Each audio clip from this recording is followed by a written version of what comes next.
सूर्य के ताप से मूर्छित हुए सर्पों की रक्षा के लिए कद्रु द्वारा इंद्रदेव की स्तुति। उग्र शिवाजी कहते हैं, शौनक आदि महर्षि तदनंतर इच्छा अनुसार गमन करने वाले महान पराक्रमी तथा महाबली गरुण समुद्र के दूसरे पार अपनी माता के समीप आई, जहां उनकी माता विंता बाजी हार जाने से दासी भाव को प्राप्त हो अत्यंत दुख से संतप्त रहती थी।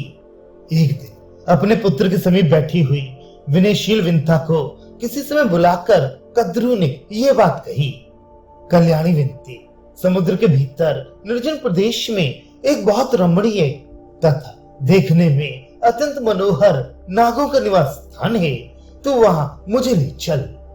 तब गरुड़ की माता विंता सर्पों की माता कद्रु को अपनी पीठ पर ढोने लगी। इधर माता की आज्ञा से गरुड़ भी सर्पों को अपनी पीठ पर चढ़ा कर ले चले।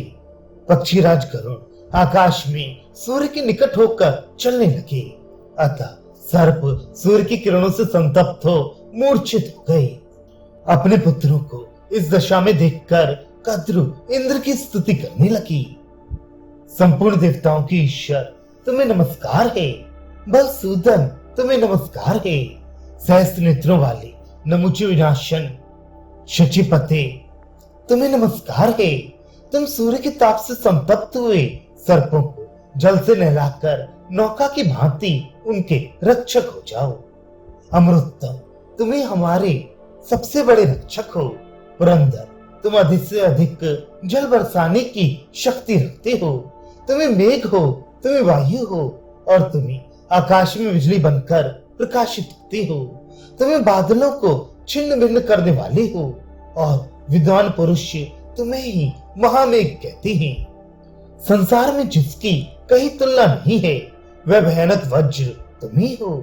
तुम्हें भयंकर गर्जना करने वाले बलाहक अर्थात प्रलयकालीन मेघ हो। तुम्हें संपूर्ण लोकों की सृष्टि और संहार करने वाले हो। तुम कभी परास्त नहीं होते। तुम ही समस्त प्राणियों की ज्योत हो। सूर्य और अग्नि भी तुम ही हो। तुम आश्चर्यमय महान भूत हो। तुम राजा हो और तुम देवताओं में सबसे श्रेष्ठ हो। तुम्हें सर्वव्यापी विष्णु, सहस्रलोचन इंद्र, द्वितीयमान देवता और सबके परम आश्रय हो। देव तुम ही सब कुछ हो। तुम्हें अमृत हो और तुम्हें परम पूजित सोम हो। तुम मुहूर्त हो, तुम्हें तिथि हो, तुम्हें लय तथा तुम्हें क्षण हो। शुक्ल पक्ष और कृष्ण पक्ष भी तुमसे भिन्न नहीं है। कला, काष्ठा और त्रुटि सब तुम्हारे ही स्वरूप है। संवत्सर, ऋतु, मास, रात्रि तथा दिन भी तुम ही हो। तुम्हें पर्वत और वनों सहित उत्तम वसुंधरा हो और तुम्हें अंधकार रहित एवं सूर्य सहित आकाश हो। तुम्हें और तिमिंगलों से भरपूर बहुतेरे मगरों और मत्स्यों से व्याप्त तथा उत्ताल तरंगों से सुशोभित महासागर भी तुम ही हो। तुम महान यशस्वी हो। ऐसा समझकर मनीषी पुरुष सदा तुम्हारी पूजा करते हैं। महर्षिगण निरंतर तुम्हारा स्तवन करते हैं। तुम यजमान की अभीष्ट सिद्धि करने के लिए यज्ञ में मुदित मन से सोमरस पीते हो और वशटकार पूर्वक समर्पित किए हुए हविष्य भी ग्रहण करते हो।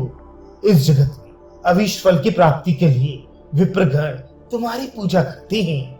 अतुलित बल के भंडार इंद्र, वेदांगों में भी तुम्हारी महिमा का गान किया गया है। यज्ञपरायण श्रेष्ठ द्विज तुम्हारी प्राप्ति के लिए ही सर्वथा प्रयत्न करके वेदांगों का ज्ञान प्राप्त करते हैं। इस प्रकार कद्रु के द्वारा ईश्वर रूप से इंद्र की स्तुति की गई।